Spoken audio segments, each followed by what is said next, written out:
Forgiveness stuff will be made permanent. Good evening, good evening, good evening, and welcome to Couch Conversations with the Doctors. Thank you guys so much for being here with us on this evening. Everyone is having just a few moments to sign in. So remember to share, and share again.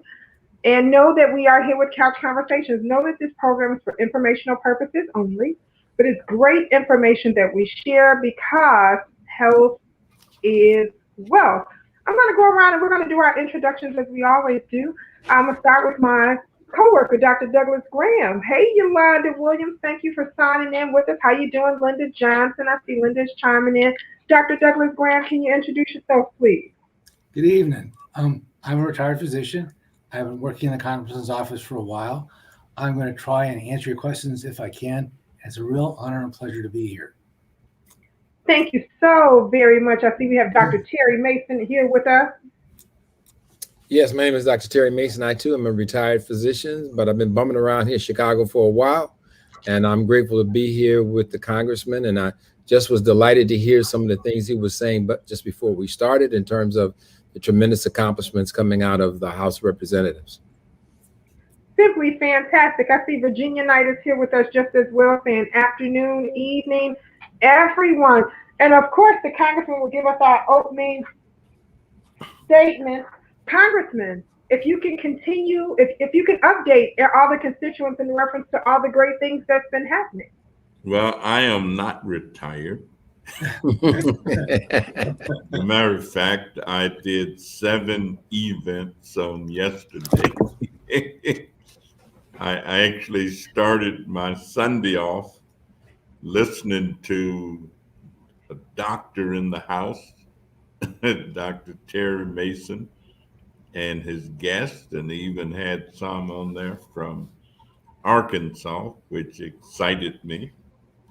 Um, I worshiped at the Apostolic Church of God, which is one of the largest, most effective, and most influential churches in the metropolitan area of Chicago, where Bishop Arthur Brazier, before he gave up pastorship to his son, uh, was one of the most influential civic community and political leaders in Chicago, period. When you drive out in the area near where the church is, there used to be an elevated track running down there. It's no longer there. And so much of the rest of the Woodlawn area can be a tribute to his leadership. And of course, his son, Byron Brazier, is carrying on in that tradition. I then actually went out west to Maywood, Illinois, and spent time with Bishop Claude Porter, who was celebrating the 50th anniversary of all the different things that he's been doing and all of the different things that he's been engaged in. And of course, we ended up back with Sankofa Safe Child Initiative, where they were given awards to grandparents raising grandchildren. And so it was indeed a pleasure to be there with them, because almost half the children in my congressional district live with someone other than their natural parents. And if it was not for these grandparents who have stepped up to help raise these children, give them a place to live, many of them would be living in abandoned buildings, abandoned cars, walking the streets, um, doing whatever they could do to survive. So that kind of caps off much the day before going to the Northwest Austin Council uh, broadcast Sundays for 2 hours. So I had a very exciting Sunday. It was incredible, unbelievable. And I was very pleased Sunday morning to hear Dr. James Miller uh, inviting people to come. I mean, activist Dr. James Miller. Well, I turned the radio on. That was the first thing I heard. Come on over to the Rising Sun Church. We will not only get some religion on you, but we'll do some other stuff. So I had just a fantastic day. I mean, it was unbelievable. And thank you all for being with us this evening.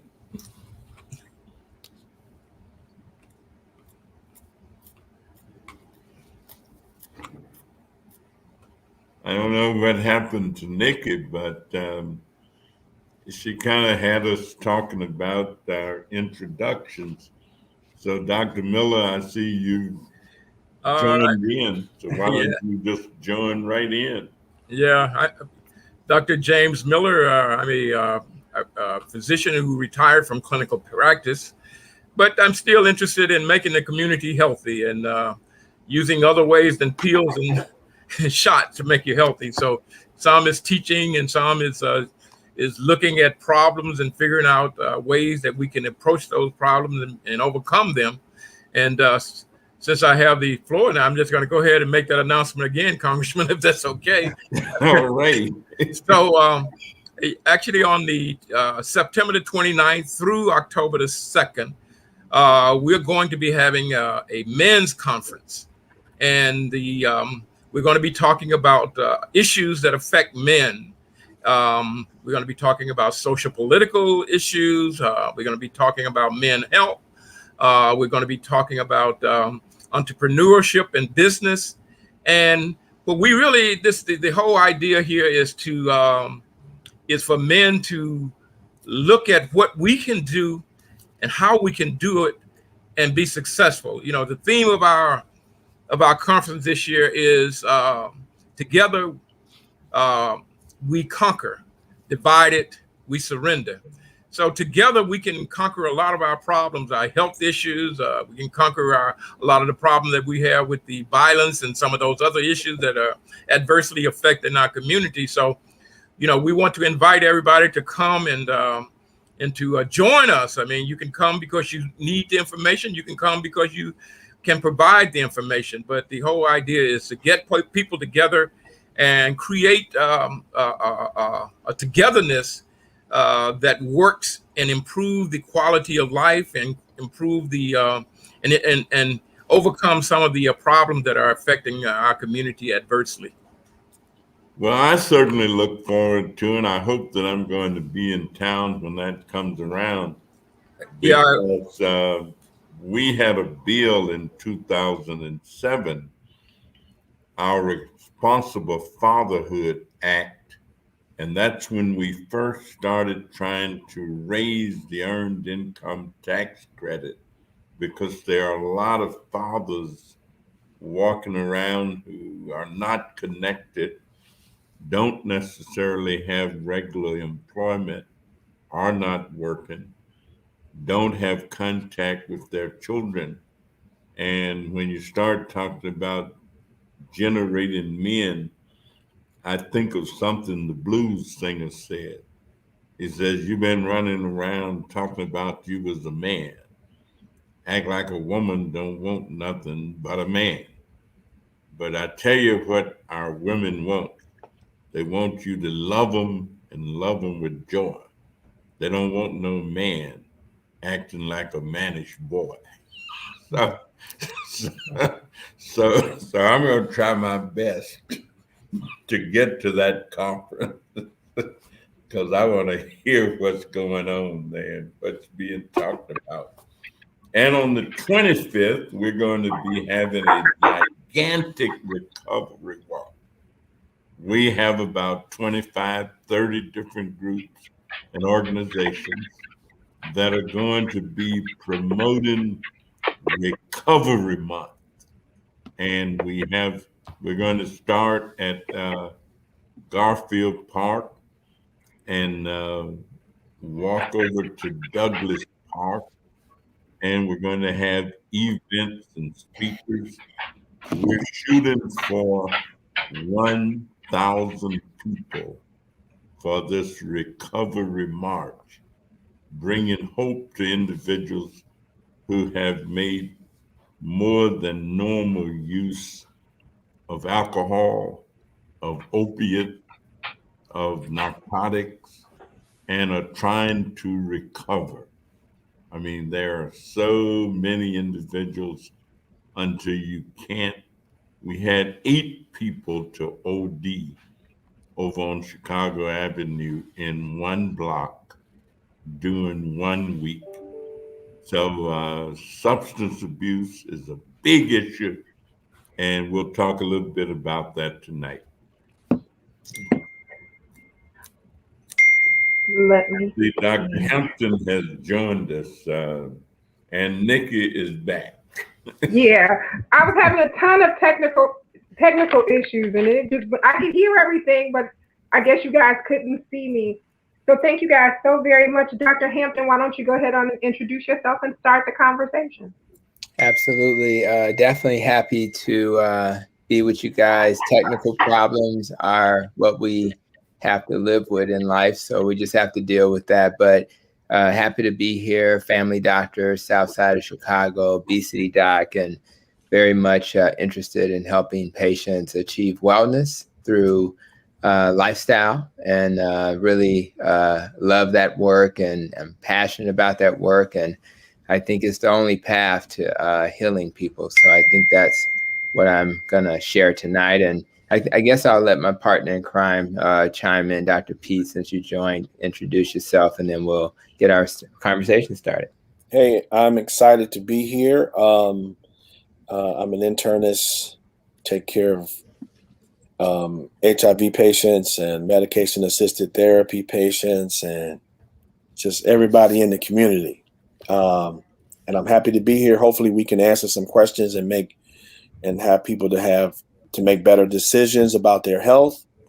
Some of that revolves around lifestyle, some of that revolves around medications, and some of that revolves around getting the vaccine. And so we'll see if we can answer some questions and help people put a little bit of ease in their mind about making decisions about their health. Absolutely. When I kind of joined the conversation, I was hearing some comments made about the problem with addiction in the community as a general theme, and I think a lot of that is rooted in not really feeling whole and needing something outside of yourself to make you feel whole. So, but that's not just an addiction to substances that we think of, drugs, narcotics, heroin, crack, cocaine, et cetera. Is also addiction to foods. It's addiction to toxic relationships and all kinds of things that don't make us feel whole. So I think it's important that we think about this and say, well, what do you do about it? The first is you have to admit Houston, we have a problem. Whenever you think about your life, you think about your journey, and you say, man, do I really, why am I addicted to this toxic substance, no matter what it is? And so the first is to just understand I have a problem. And then once you have a problem, you need to understand that there are so many resources available. In my world where I deal with, obesity medicine, we have, resources. We have people who can provide perspective. So if it's a food addiction, I think about the people I work with, Dr. Joan Iflin, who wrote the Processed Food Addiction book.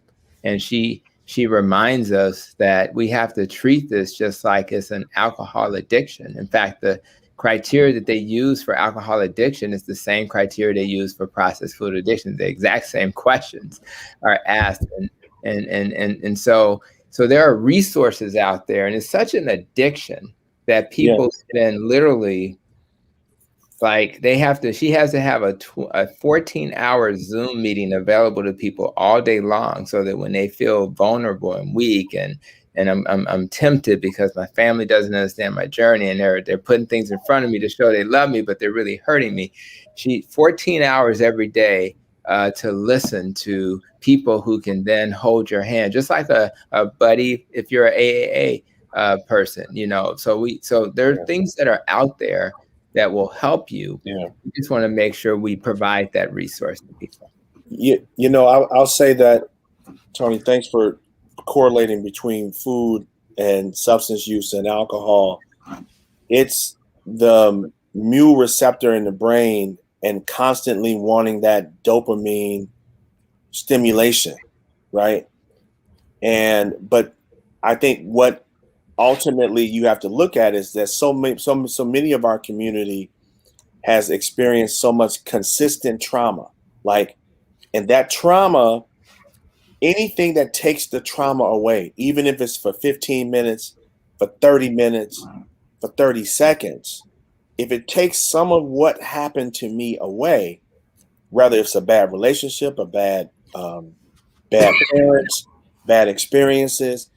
And so, to your point, we really do got to go to the root of that, right? Now, we do know that, you know, medication-assisted therapy helps to save lives, right? Every time we can get somebody on Suboxone or methadone, it keeps them away from heroin, which is tainted with fentanyl, which is what's killing a lot of people. As we found out recently, they're putting fentanyl in cocaine and marijuana also. And that's how a lot of the people are dying. People even who didn't use heroin, they're dying because they put fentanyl in the cocaine. But the point is, outside of that, if there is a comprehensive approach that, and so Dr. Searcy, if she was here, she'd say that, you know, the mental health issue is huge because you get to the root, you get to unroot what happened to you, and that you are not what happened to you, you know. And so that's why that comprehensive approach is important, to connect people with behavioral health so that they're not overeating, over consuming, just stimulating that mu receptor with the dopamine. You know, one of the other things I'll add to that is that, which is part of the problem, is that, you know, I think most people are trying to figure out, how do I get rid of this thing that's causing me pain and discomfort? And the big problem is that the number of times people make the wrong choices. And though there are resources to help, oftentimes they are not really aware of that, or oftentimes they seek advice from people who really are not prepared or not really qualified to give them the kind of professional advice that they really need. And so people are, quickly will say, their friend will say, try a little this. I think that's going to make you feel better. I tried it. I feel so much better. And so people they make bad choices sometimes. Not that particular choice itself is it's not in a vacuum. It's just a door to moving further into more trouble. And so, so part of this thing also is having the resource, but also being able to help to ease some of the things that cause people the pain that they're having. Because without that, I mean, you sort of put a blinder on things, but really haven't solved the issue. As soon as you take that you got an open wound, and as soon as you take the gauze off, it start bleeding again. So this is the kind of thing that we really we have to focus on. How do we get to the cause of why this individual has made those choices, and they obviously sometimes are really looking for answers to make things better for themselves. First of all, let me say I'm grateful that God has spared me to be able to be here another day and to see my 70th birthday. So I'm grateful. I'm grateful for that. And also to still feel like I can be of some assistance, that we have a role still to play in this. So I'm grateful for that as well. The other night I did a talk over for Salem Baptist Church, and it was to the men, and it was to your point, Dr. Miller, and they wanted to talk about prostates. And so the first thing I wanted men to do is understand you're more than a prostate. We have to get out of this single organ or this single spot thinking. The body works as a whole. And what we really need to focus on is what's called environment, because everything that works in the body works in an environment. In other words, there are a number of things that all have to work together for us to have what we call health. And the issue that we have, and it's the same sort of thing that could be applied at a population level, but the issue that we have is that we do not have healthy environments. We have, as you rightly pointed out, Dr. Hampton, the choices that people have for food in the community oftentimes does not give people an opportunity to even partake in those things they need to have a healthy environment. And the other part of it is there are people who profit from the unhealthy environments in our community.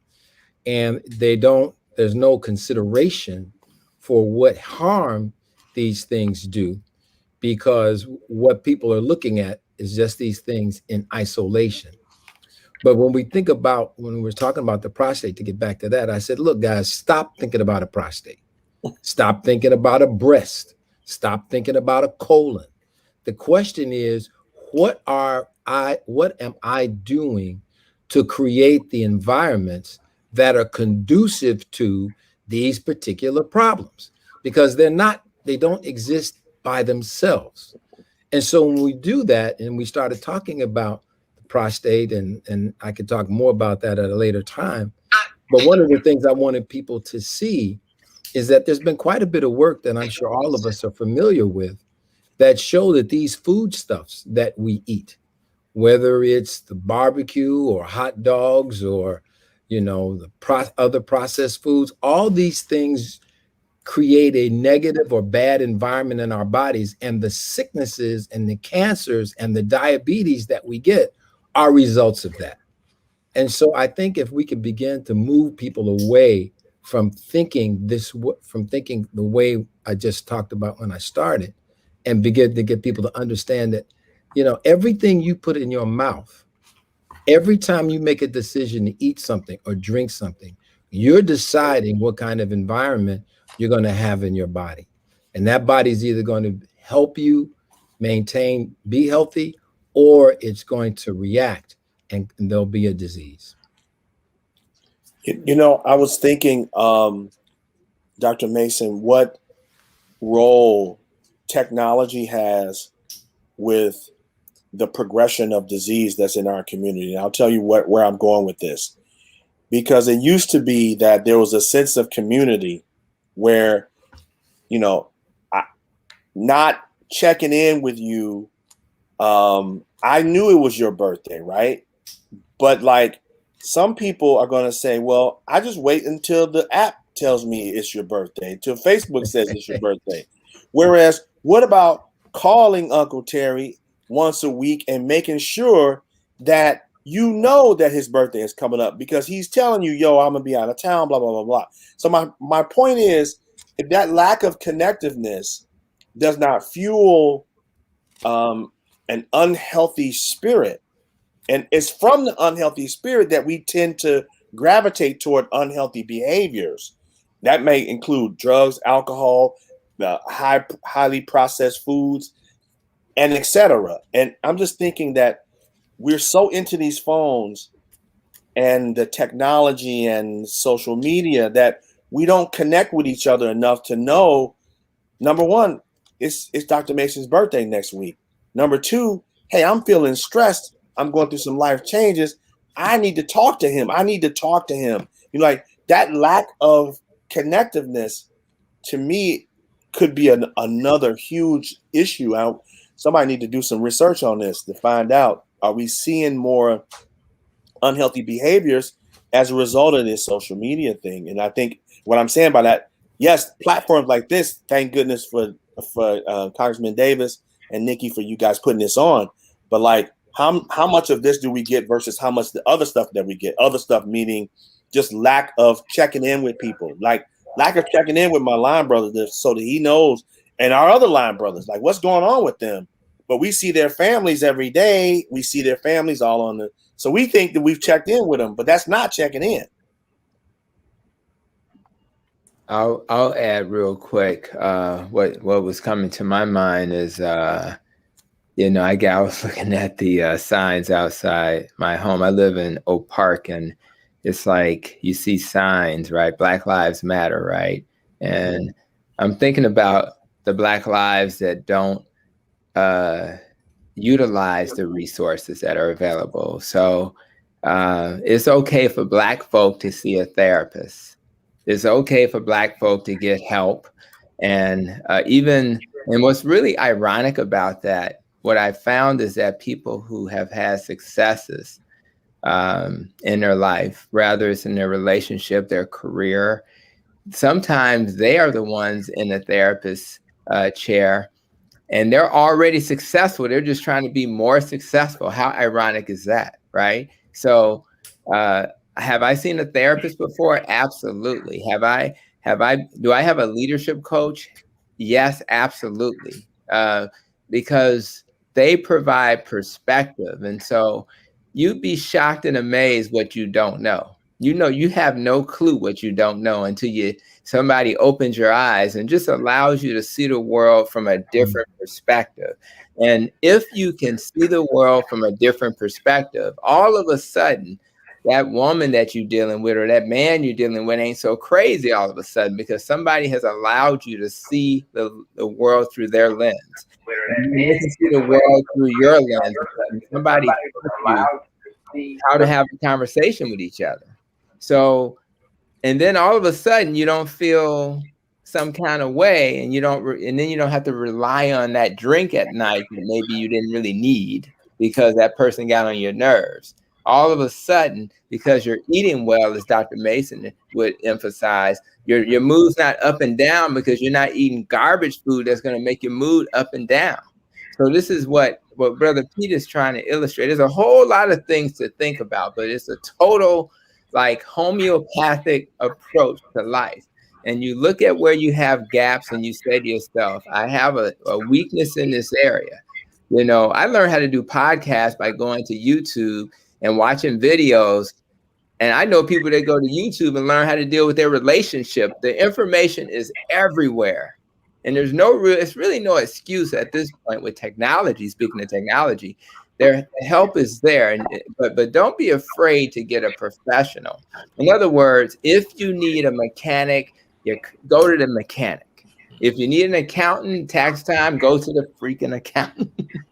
But when you need emotional support, be careful who you get that from. And your family may love you and they may have your best interest in mind, but they do not have the skills and the expertise that, like Dr. Cersei has. She has the skills and training even more than everybody on this panel. Right. So we need to go to people like that who can help us in moments of crisis, because if you don't do it, then all of a sudden what you lose is very valuable. And it could have been simply not lost because you took the time to get the help you need. So it's okay for Black folk to see a therapist. Yeah.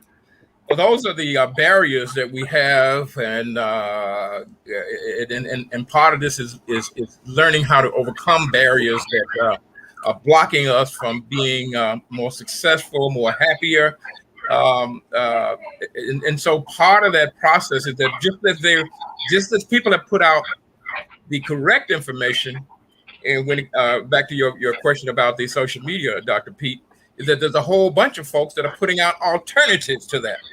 And so how do someone who really don't know, how do they make that choice? Because those that are selling the false information, they have to be able to make it sound and make it appealing to the person who's in need.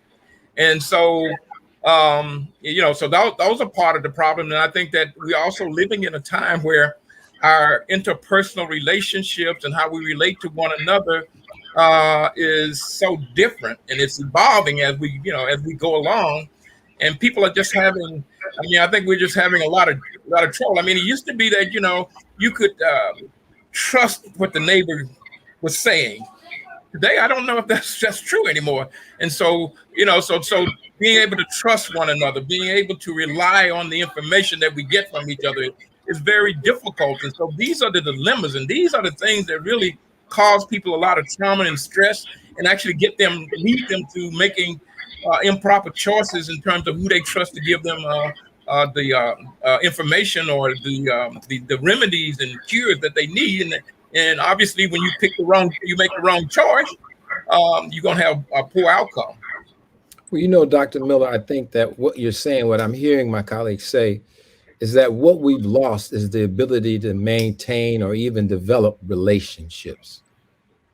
Because much of what you're talking about, if you have the right relationship, whether it's, as Dr. Hampton mentioned, having a therapist or feeling as though you could call a therapist or call somebody who knew a therapist who could get you to a therapist, whatever that relationship. And I think I grew up in the city in Inglewood, and one of the things that I see that I don't see now that we see then was there was relationship in that neighborhood. People knew each other. I don't mean just know them by some cursory, but knew their names, knew their mama name, knew their daddy's name, knew their uncle's name, their grandmama's name. I mean, knew them. And when you have relationship, that is the bridge over which much of the things that we're talking about can be transmitted. Because you don't need necessarily, and I'm not saying you shouldn't see a Dr. Cersei, you absolutely should. Mm-hmm. But sometimes you can get that good information from sister or Miss So-and-so who'd be sitting in the summertime on her porch. And if she looked at you and saw you looked like you was trouble, she say, son, come up here, let mama talk to you. I'm just saying this is the way I grew up. I mean, some of y'all know that. Yeah. And so we really have lost that relationship. And I think what you talked about, Dr. Pete, is that these electronic devices have tried to recreate this relationship, but it's not genuine enough because you can't feel it, and you need to be able to feel it. You need to know that you've made a solid connection. And everything that I've seen thus far on these things is so superficial that you can still hide behind the mask and never really have to be your real self or expose the pain. And that's why we use so much drugs in our community. A lot of pain out there, man. A lot of it. I'm not saying that makes it right. I'm just saying that makes it what it is. Well, this relationship building, I notice even in professional settings that oftentimes if you ask individuals if they've communicated something to somebody, and they'll say, yeah, I sent them an email, and the person is right across the hall, or the person is sitting at the desk next to them. And then you ask the person, so what did you get? So, well, no, I didn't know that. So, well, but John sent you an email. Well, I haven't looked at my email yet, but John's sitting right there in the next chair at the next desk. And so something gets lost in between. And it's very difficult to convince people that they can communicate more effectively just by saying, John, so and so and so and so, Mary, so and so. Nope, I sent them an email. And one of the things that I liked about Mars Candy when I first started looking at industrial relations and all is that they had open corridors where executives worked, and they just had desks sitting out. They didn't have a lot of offices. And if a person was sitting at their desk and another executive wanted to say something to them, you just look over and see whether or not they were busy. If they weren't, then you go and communicate whatever you wanted to communicate. And it just worked extremely well. And they've been noted as being one of the top corporate companies in America for years in terms of output and effectiveness because of the way in which they communicated with each other. Well, one of our inboxes actually shared lack of social skills. Our youth are addicted to these mini computers in their hands, and they have a lack of social skills. This could be a reason for our drug use and even our violence in our community. Miss King is here, and she says, "Good evening, everyone." Jack Lynch says, "Good evening, team, and happy birthday, Dr. Mason." Sister Bonnie is here, and she says, "Evening." Judge Marianne Jackson is here, and she says, "Good evening, and I'm going to call you as soon as I am done with this on this evening." Linda Johnson is laughing out loud, probably at something the Congressman had said a little earlier. Mary Ballinger says, "Good evening to everyone. Good to see you all." And Linda Johnson says, "Happy birthday, Dr. Mason." Dr. Mason is getting tons of birthday blessings. Officer Jermaine Nellam is here, and she says, "Blessings." Leroy E. McGee says, "Amen. Yes, you have learned this behavior." Mr. McGee also says, "We have to be open about our true life, and we have to be open and share." Yolanda also says, "Very true, Dr. Mason," and so does Mary Ballinger and Sister Bonnie. We have another inbox, a message that asks the question, "I have heard that marijuana is a gateway drug. Is this true?" Well, it really depends on what you mean by gateway drug. You know,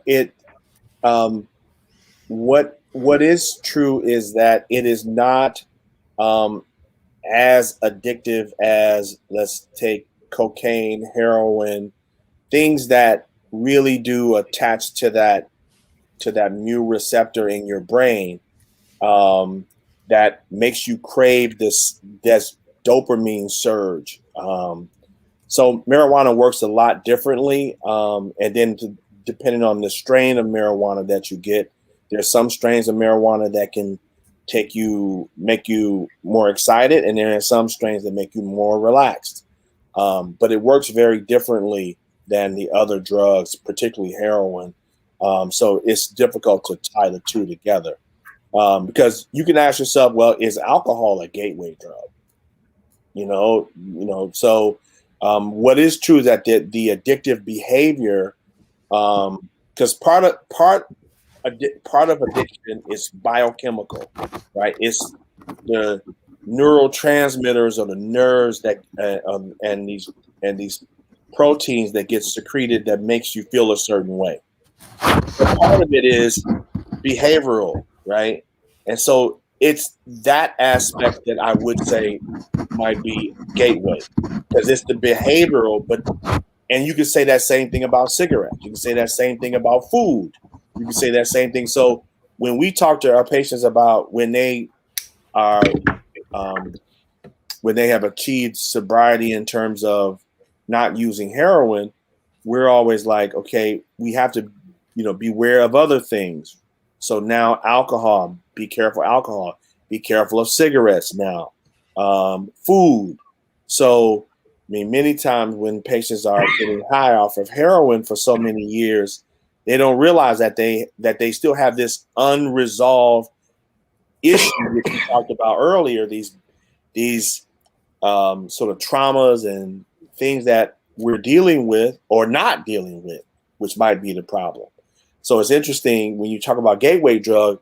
Is the drug the drug, or is the drug the unresolved experience that you had?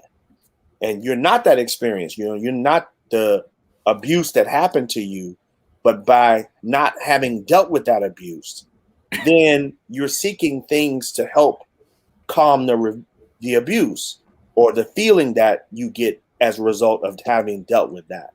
So that's an interesting point. I would point less toward the marijuana by itself and just say it's the behavior that happens as a result of that caused you to use marijuana. You follow me? Yeah, I want to just say this real quick. For those who've never been to therapy, Brother Pete just took us to therapy, because what he did was he provided a different way of looking at something that you've never thought about. I mean, and he's so right. It's chemical. I think we all think chemical. That's all we think about.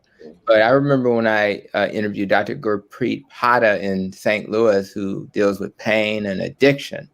And he said that when our veterans come here and they're addicted to drugs when they come back to our shores, the number one predictor of whether or not they're going to use drugs is whether or not they're going to have social isolation when they come back. The number one predictor. So everything Brother Pete is saying is true. So, and I can tell you right now from my experience, most people who smoke weed, and I grew up around a whole lot of folk who smoke weed. Let's keep it real. Those people, for the most part, stuck with the weed and didn't necessarily go any further. So most people who smoke weed do not progress to stronger substances. Now, if you use stronger substances, you're more likely, but it is that social that who you hang with matters. So I think it's really important we think about who we spend time with. Not that you shouldn't support your brothers and sisters who are struggling out there, but you got to be careful because it's going to impact you. But I think this idea that you need to have some connections, people to support you in a moment, just like Dr. Mason said, it's that lady sitting on the porch that can grab you and say, honey, come over here, and just provide a perspective in that moment when you need it. Because if the wrong person provides perspective, you're going to go down a whole different pathway. So, and for those who listen to us on a weekly basis, that's kind of what we're doing. We're unofficially providing therapy because we're giving you some things to think about. And this is the beauty. Don't get it twisted. We're learning from each other. Yeah. So we're all learning. Dr. Mason, Dr. Hampton, you're coming right out of the addiction medicine book, People, Places, and Things. So when I ask my patient, have you used in the last week or two?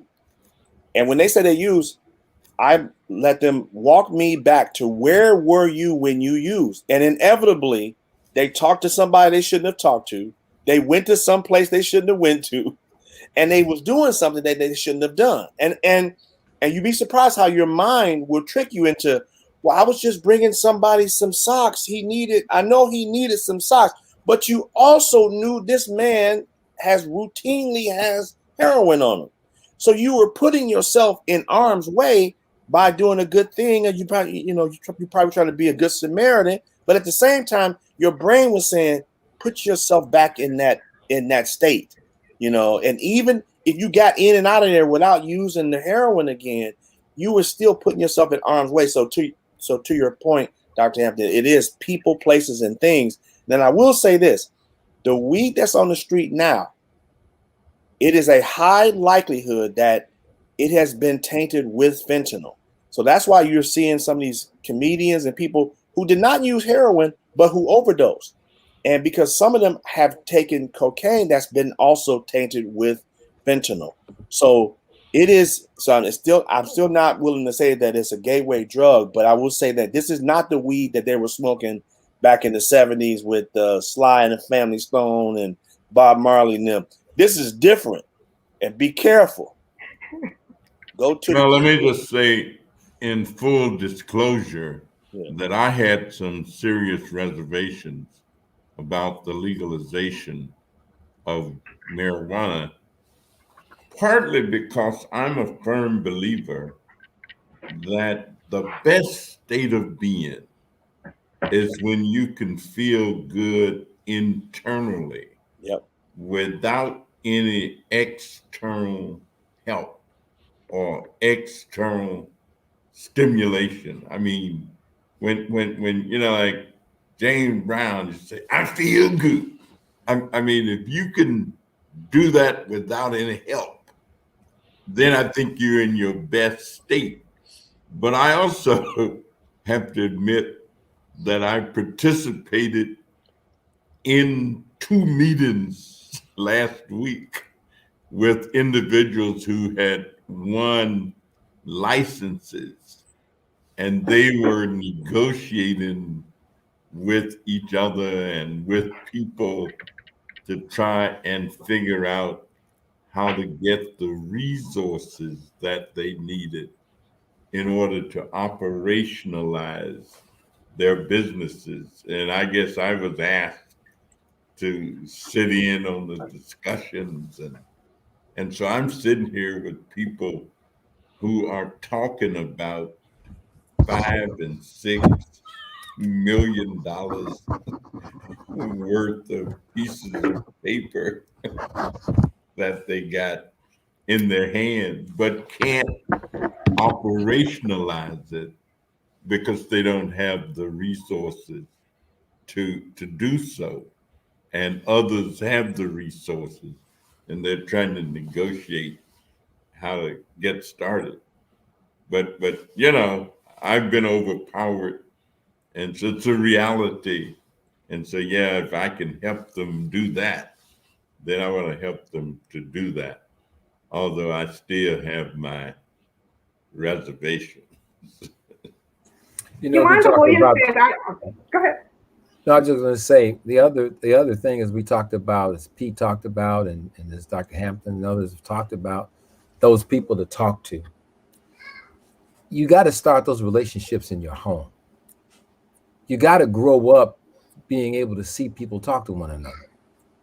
You got to grow up to be able to see your mom talk to your dad, or your mom or your older brother talk to the younger brother, or younger sister talking to the older sister, or cousins talking to one another. I mean, that I grew up in Inglewood in those extended kinds of families where, you had your cousins, and then you had friends on the block that are almost like quasi relatives, because they were around you as much as your real relatives were. And I'm not saying it has to be a relative, it needs to be a good friend, but a good friend is a good friend who always won't tell you good things. He's going to tell you the truth. And that's how you really know what a good friend, from one point of view, is a good friend. We talked about addiction. I just got to bring in this other one. It's not like the ones Dr. Pete was talking about, but it is a problem, creating a real problem for our children, and it's sugar. And sugar activates, according to Dr. Robert Lustig, who is a pediatric endocrinologist in California, who deals with obesity and even morbid obesity in children, talks about this. And he has many YouTubes up that you can go and watch. But the thing that we have to remember is that we have some things that look innocent that are not. Sugar is one of them. And with, we talk about the childhood obesity. Some of the things that we do are driven by our dissatisfaction with our own bodies. And there may be some other issues that people, because nowadays it's not as bad as it was like to happen when I was little, because it was so weird to see an obese child. We didn't see it that much. But nowadays it's far more common. And so it's less of a stigma from one point of view. But I do want us to understand that everybody needs that somebody they can really talk to and be themselves with, and who is enough of a friend who is not going to co-sign to your foolishness, but is going to be a friend enough to tell you the truth. And even if it appears that it's may hurt you. And unfortunately, Dr. Pete, I think your point about the electronics and the cell phones, because the cell phone ain't gonna talk back to you, or the all those things are not gonna, and you may get other people that join in a chorus that's not healthy for you. But because you see so many of them joining in it, you think it might be when it really isn't. And it may be something that hurts you. And so you need honesty and you know that when you get it. Mm-hmm. So Yolanda Williams says, I know whatever's in marijuana makes these people look like they are almost look like the people that do dope. Linda Johnson says, nowadays people just say, honey, come here, want to roll up? And they just roll up and they don't. Yolanda Williams also says, addiction is real. This is why our kids are getting high? And then we have a Facebook inbox comment that says, have you seen the new way of how people are marketing cannabis? Cannabis is being marketed via gummy bears, Cheeto chips, juice, cookies, brownies, and other things that are attractive to our youth. This is the reason why I disagree. And Congressman, I agree with you about the reservations. What can we do to stop these marketing tools that are totally geared towards our youth? Dr. Mason spoke months back about how sugar targets our youth, and so did Dr. Hampton. Now they're using this legalized cannabis to target our youth just as well. That's why I posed the question, is it a gateway drug? They are using it to target our youth to end their futures. Well, I think the thing here is dollars and cents. CENT, not SENCE, but dollars and cents.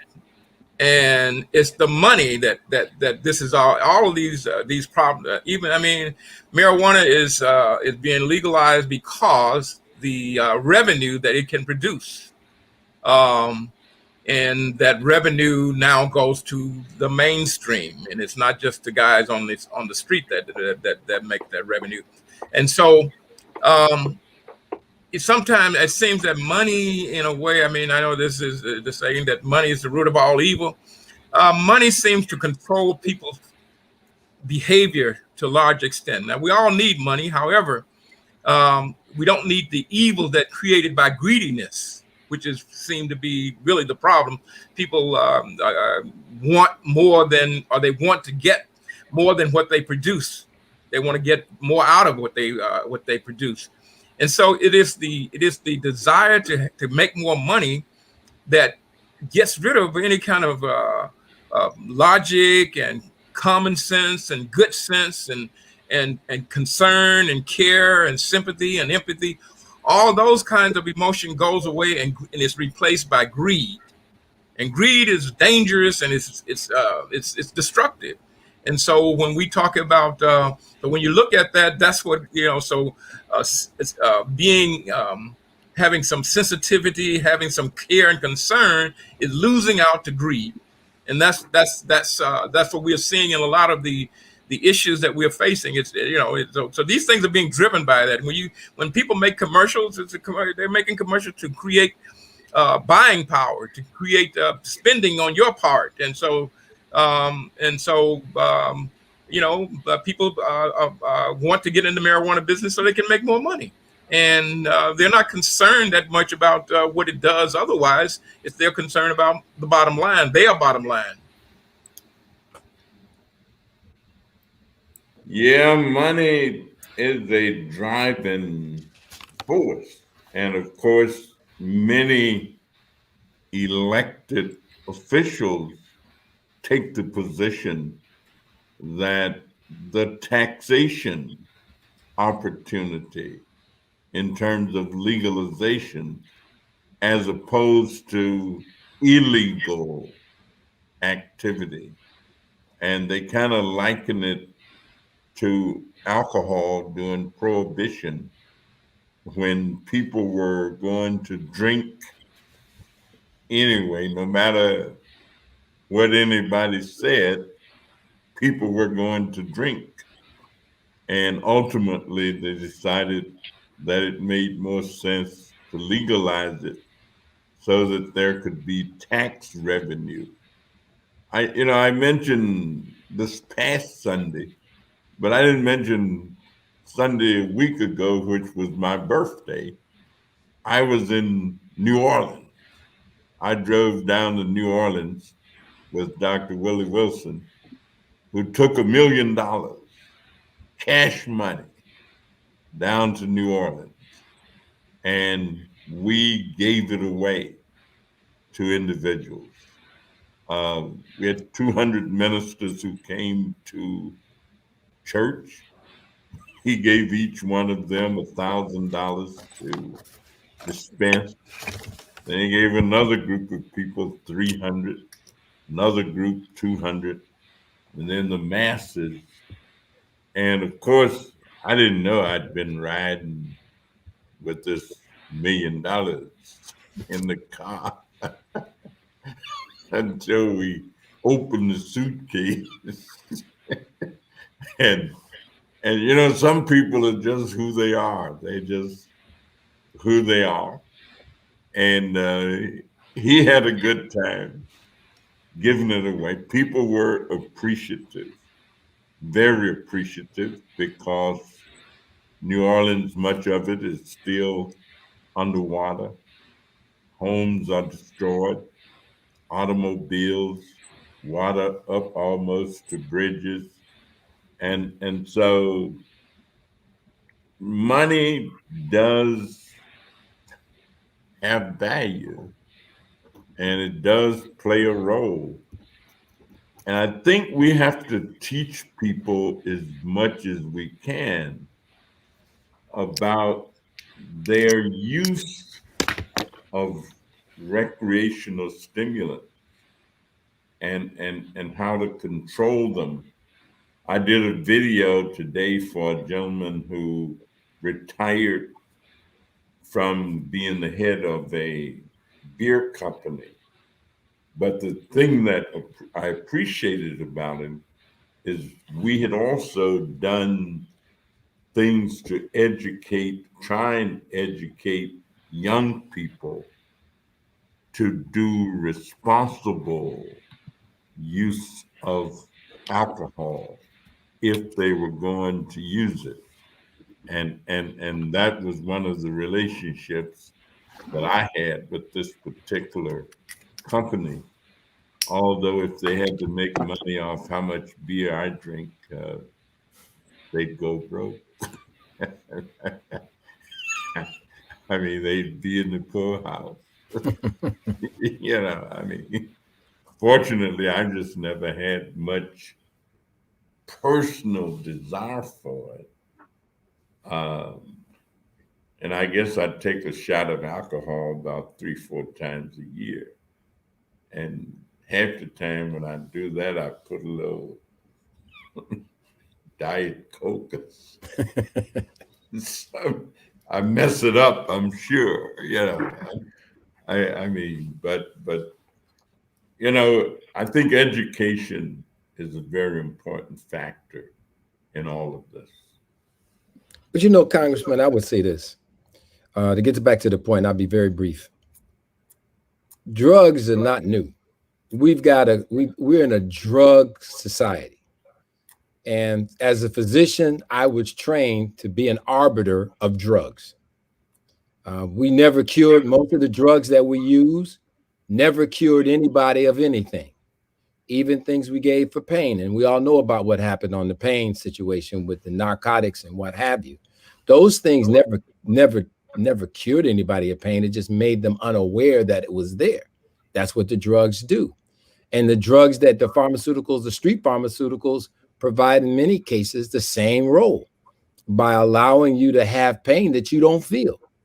So I'm not saying it's right. I'm just saying that that's what it is. And I think that if we're going to sort of drag the street folks down, we got to look at the physicians too.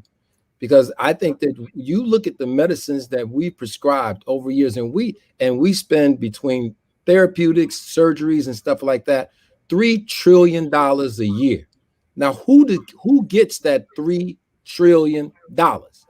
That's the money we need to be following as well, because those, and I can tell you, all the advertising now, because now people can get direct-to-consumer advertising for drugs on the television, on the radio, and other things. So we all need to take a step back and look at these things. And I'm glad you have folks here that will try to use other things, but it's hard because a lot of people, I don't know Dr. Hampton or Dr. Miller or Dr. Pete, but oftentimes people come in not looking for what can they do, but what can you give them to help get rid of their problem, even though you and I both well know that what we're giving them is not going to make that problem go away. It's going to temporize it. It's going to make them feel better, but we're not dealing with the cause. We're only dealing with the effect. Outstanding. Brian Williams, who's actually viewing us on YouTube, says, "Good evening.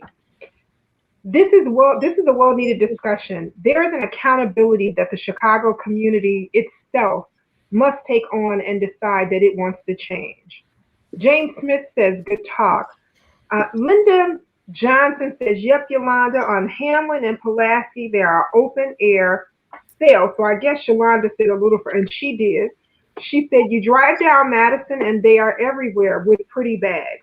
And I guess that goes back to how they're making the marijuana so attractive to our youth by using things that they tend to eat that they probably shouldn't, like those Cheetos. Like, what is a Cheeto? But we don't get into that right now. But Cheetos and gummy bears and things of that sort. Sister Bonnie has an interesting statement. She said, we was family. We was family. And Dr. Mason, I think that leads back to some of the conversation. We need more big mamas and big daddies sitting on the porch so we could have that conversation. I'm not 70, but if I did something and I was down the street and Miss Rose saw me, Miss Rose grabbed me and whooped me. And by the time I got down the street, past Miss Kelly, past Miss Tyler, and got home, I had several papers before I even got there. And of course, my mother would top it off after she didn't got her licks in, but she would top it off and say, wait till your daddy get home. So it was horrible, but it made you change your mind about some of the decisions that you made in life. Leroy McGee says, amen on the sugar.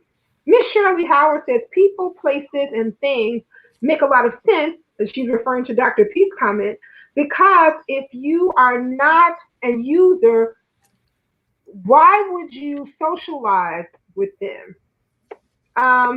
Yolanda says the big mamas and the big daddies are doing it with their kids now. It's just simply no respect. So we've had some great comments, and I also see your inbox messages about I didn't ask your questions today that you had. We didn't miss your questions.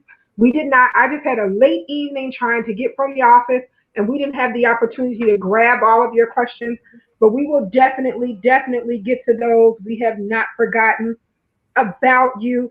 It's that time. So, you guys hate to hear me say it, but it is that time. So I'm going to go around as we always do, and we're going to ask your until next Mondays. What are your thoughts until next Mondays? What would you like to leave our viewers with until next Monday? Dr. Douglas Graham, your until next Monday.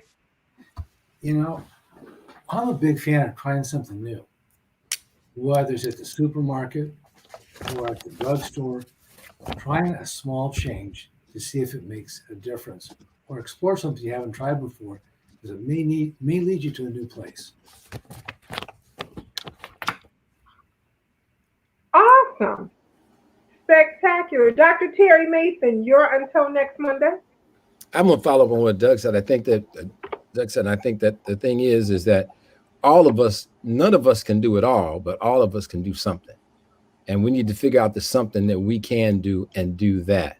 And you ain't got to go look too far. Sometimes you only have to look as far as the person you see in the mirror.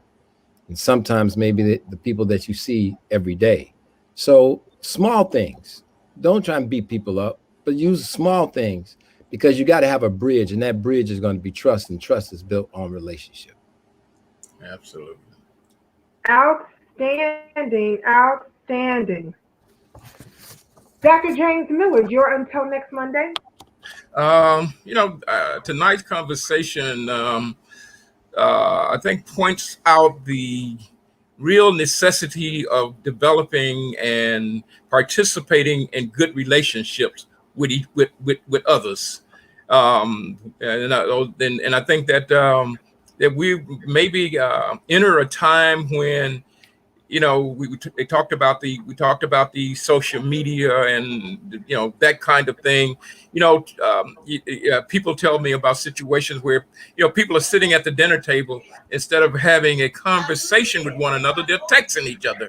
So I don't know how do you get how do we develop relationship? Because as I grew up, oftentimes the conversation came because of something somebody else said that brought forth information that was useful for everybody. And so, we gotta figure out how to have a better relationship, and how to live better with each other, and cooperate and act in a better manner that create, as he said, trust, show caring and show love, and not just being kind of artificial. And I understand that we're living in a different time, and technology is here and it has its place, but we seem to be losing that common touch that men and women need to have with one another.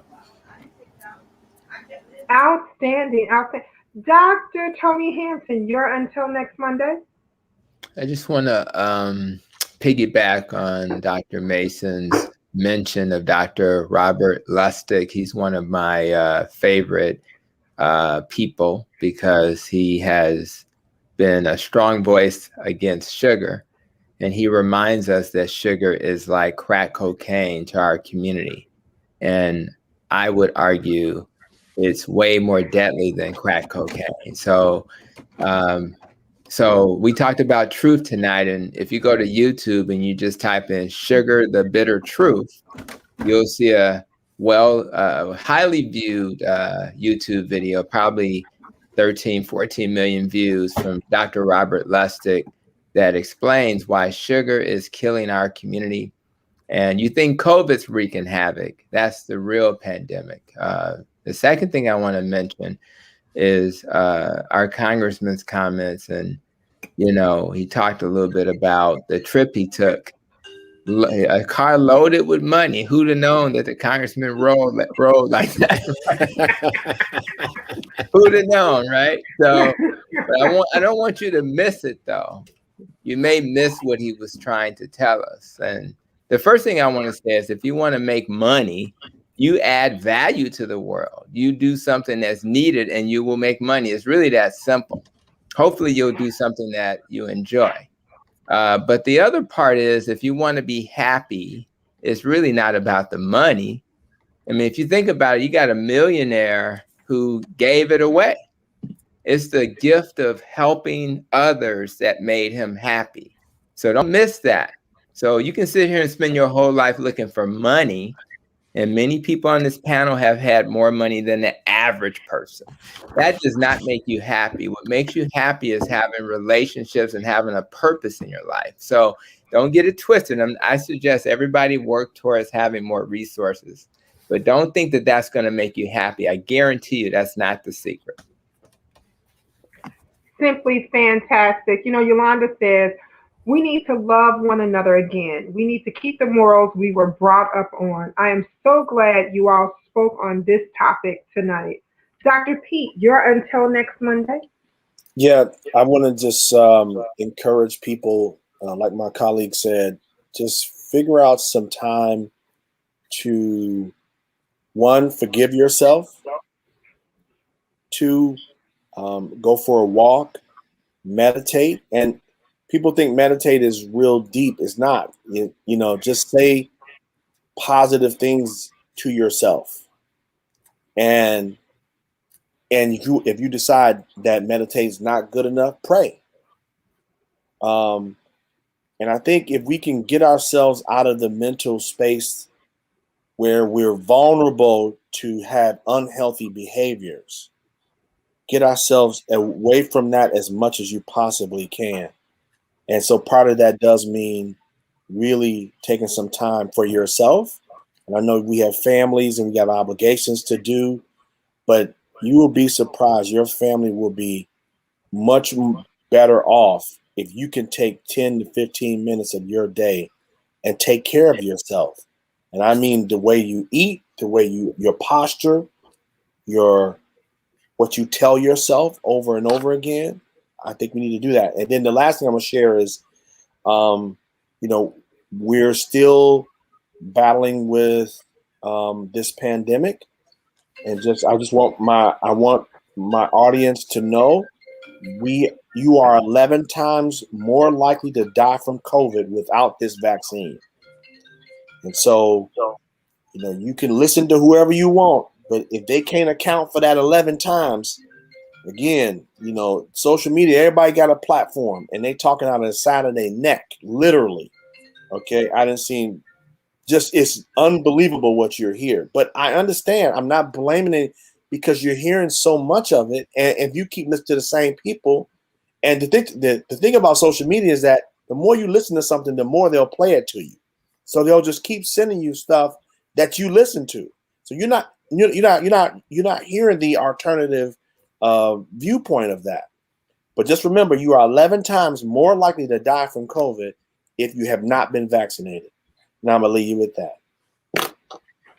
Well, I know they can't ask those 11 people what they think of the COVID vaccine because they're not here anymore. So pay attention to what Dr. Pete said. September is such a fabulous month. You know, we start the month off of September with Dr. Maya Green's birthday. On September 1st, we started off. Then my coworker Ira Cohen's birthday is in September. Then we have the congressman's birthday that's in September. And then 3 days after the congressman is my birthday. And then on today was Terry's birthday. So September is a hot month. And of course, Virgos celebrate the whole year. So I'm still celebrating my birthday, and I know Dr. Terry Mason is just as well. And so is the congressman. So continue to celebrate with us as we celebrate our birthdays. Once again, we want to make sure that we let everybody know to mask up, social distance, stay safe, and most of all, get vaccinated. All of these questions that we have about these variants, we have the variants because you won't get vaccinated. Get vaccinated. Wear your masks properly, just like you see Dr. Pete putting his mask on here today. And of course, we will have our until next Monday and our closing comments from our very own Congressman of the Illinois 7th Congressional District. That's Congressman Danny K. Davis. Well, let me just ask the question, where else could you be on a Monday evening and have access to 5 outstanding physicians all at the same time? This has been a very interesting, very productive discussion. And so I want to thank all of you for being with us. Earlier, I mentioned some of the reasons I'm sitting here at my desk in Washington, because at 9 o'clock tomorrow morning, we will be marking up a proposal for the proposed budget for the upcoming year. And I mentioned some of all the good stuff that's in it, but I'll just close saying that we didn't leave out health. You've heard me mention that I served on this task force to look at the healthcare needs in rural and medically underserved urban communities. And in this proposal is my bill called HPOD, Health Paths, Careers Opportunities. The funding is going to run out for this, and the authorization.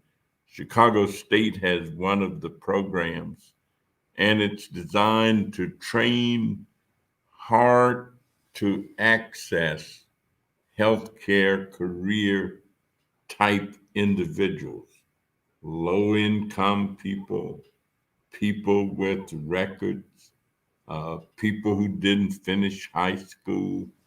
And many of these individuals won't get the opportunity, but we're going to renew that. That is my bill. And of course, we're very proud that the committee is going to pass it, and I'm excited about it. But we also are going to invest in the physician workforce to increase the number of physicians from rural and underserved areas and who practice in rural and underserved areas through a scholarship for post-baccalaureate program and medical school beginning in 2023, and additional residency programs in the Medicare program beginning in October 1st, 2026. The committee print invests in 1,000 scholarships per year for eligible students and an additional 1,000 residency positions per year that will offer mentorship and training in community health, cultural, and structural competency. Eligible students for the scholarships include first-generation students, Pell Grant recipients, and those who lived in a rural area, health professional shortage area, or a medically underserved area. Preference is given to those applicants that were area health education center scholars, health career opportunity program participants, disadvantaged students, or students from historically Black colleges and universities and minority serving institutions. Upon completion of the training, the physician has a service obligation in a rural area, health professional shortage area, or a medical underserved area. We've talked about physician shortage and the need to train more physicians. This is going to give us an opportunity to do 1,000 physician trainees for 10 years, each year.